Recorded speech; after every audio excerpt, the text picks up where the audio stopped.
Sunod-sunod na sunog ang sumiklab sa ilang lugar sa Metro Manila kaninang umaga.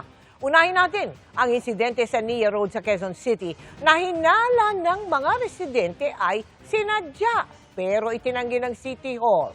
Nakatutok si James Agustin.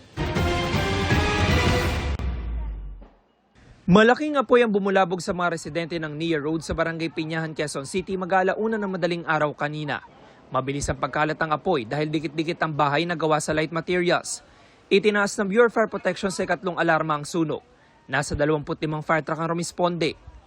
Nagbayanihan ng mga residente sa pagsasalba ng kanilang mga ari-arian.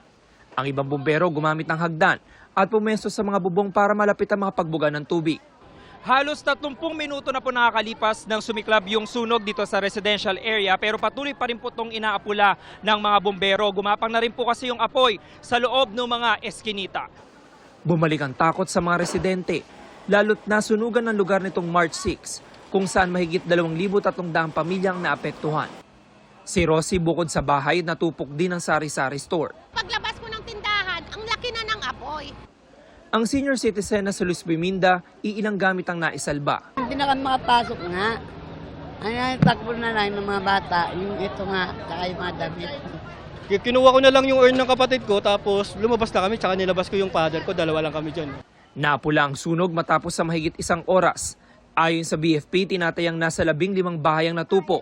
Sa tala ng barangay, 71 pamilyang naapektuhan.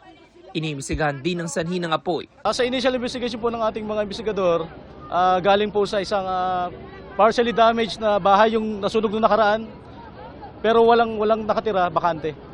And wala ring supply ng kuryente. Tingin ng ilang residente sinadya umano ang sunog.